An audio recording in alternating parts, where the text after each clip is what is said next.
हे बच्चों, सभी को very very good morning. I hope आप सभी का विज्ञान का पेपर बहुत बहुत अच्छा गया होगा। क्योंकि मैंने जब विज्ञान का पेपर को देखा तो जो भी मैंने आपको सिलेबस में और नोट्स में बताया था वो सारी चीज़ें उस पेपर में आई थी और भी बहुत इजी इजी आई थी कि वो तो एक 8वीं का बच्चा भी उस पेपर को कर ले, इतना इजी आ रहे हैं आपके पेपर। ठीक है, तो अब नेक्स्ट आपका इंग्लिश का पेपर है। तो जैसे कि हम सभी के नोट्स और क्वेश्चन आंसर मैं आपको बताता हूँ, तो उसी तरह हम इंग्लिश के कुछ क्वेश्चन आंसर जो मैंने आपके लिए कलेक्शन किए हैं वो मैं आपके लिए लेकर आया हूँ। तो जल्दी से कर लेते हैं वीडियो को स्टार्ट। और वीडियो अच्छी लगे तो प्लीज़ एक लाइक ज़रूर करना।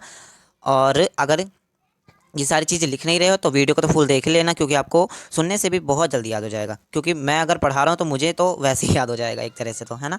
तो चलो स्टार्ट करते हैं। क्लास नाइन्थ सारी चीज़ें मैंने लिख दी है। 2 से 5 नंबर के जो आपके क्वेश्चन बनते हैं, जैसे कि लास्ट में आते हैं वो 31 नंबर के। वैसे अब क्वेश्चन आ रहे हैं 31, मतलब 31 क्वेश्चन आ रहे हैं। तो लास्ट के 6, 30 के बाद के क्वेश्चन जो होते हैं वो 3 या 5 नंबर के, तो ये सारे वही क्वेश्चन हो जाएंगे आपके। ठीक है, तो इसमें देखो, इसमें how old are Maria and Tommy. Margie and Tommy आपको पता है ना कौन है। मार्गी एंड टॉमी द फंडे हेड में दो बच्चे हैं जो, क्या नाम है, अपने दादाजी की एक कोई किताब पढ़ते हैं। उसमें देखते हैं कि वो फ्यूचर, मतलब वो 2055 की कहानी, मतलब वो 2055 में रहते हैं और वो पिछले, मतलब मान लीजिए 2020 के वो बुक देखते हैं। तो उन्हें बहुत ही आश्चर्यचकित होता है। ठीक है, तो मैं आपको पूरी समरी तो बता नहीं सकता हूँ, इसका आंसर देख लेते हैं। तो जो मार्गी थी वो कितने साल की थी। मार्गी इज़ 11 ईयर्स ओल्ड। ठीक है, मार्गी इज़ 11 ईयर्स ओल्ड। जबकि व्हील का मतलब होता है जबकि। ठीक है बच्चों, मैंने इसलिए लिख दिया है ताकि आपको बिल्कुल भी दिक्कत ना हो प्रोनाउंसिएशन करने में और समझने में।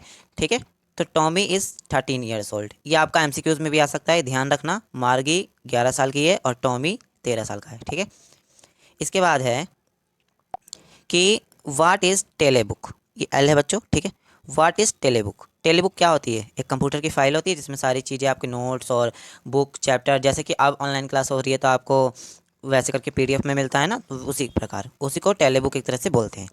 अब देखो, वाट वाज किजिया फादर। किजिया के फादर कैसे थे। तो स्ट्राइक मैन, वो एक बहुत ही सख्त और, मतलब वैसे इंसान से कि खाली हंसते नहीं थे और किसी से ज़्यादा बोलते नहीं थे, एक तरह से स्ट्रिक्ट थे। ठीक है, उनका बड़ा सा फेस था और एक सो अफ्रेड। अफ्रेड का मतलब होता है बच्चों, अफ्राइड और अफराड ऐसे करके इसे नहीं पढ़ना है, इसे अफ्रेड बोलते हैं। इसका मतलब होता है कि डरावना। ठीक है, फेयर का मतलब होता है ना सुंदर, तो ए और डी लगा के अफ्रेड का मतलब होता है डरावना।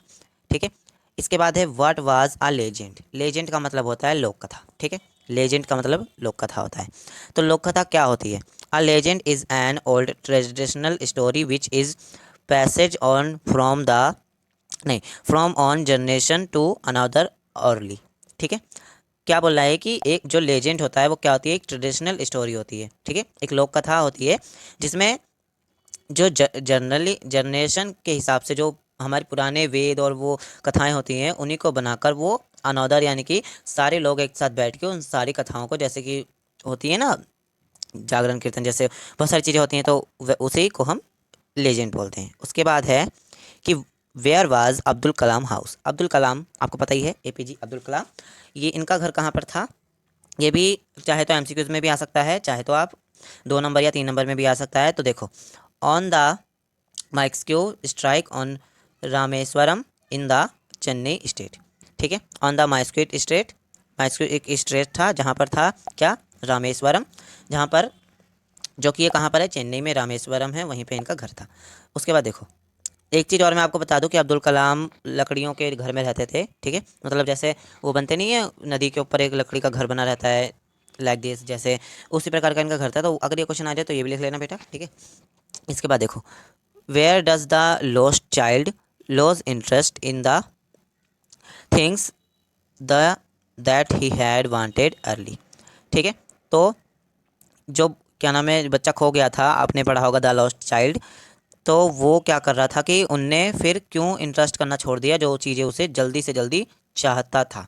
और जब वो खो गया तो उनने वो सारी चीज़ें क्यों छोड़ दी, मतलब वो फिर भी तो उसे उसकी जिद कर सकता था, लेकिन उनने सारी चीज़ें क्यों छोड़ दी। तो आपको इसमें ये बताना है। तो इसका आंसर है कि every child's first need the parents. ठीक, सभी बच्चों को सबसे पहले ज़रूरत किसकी होती है, माँ बाप की, पेरेंट्स की।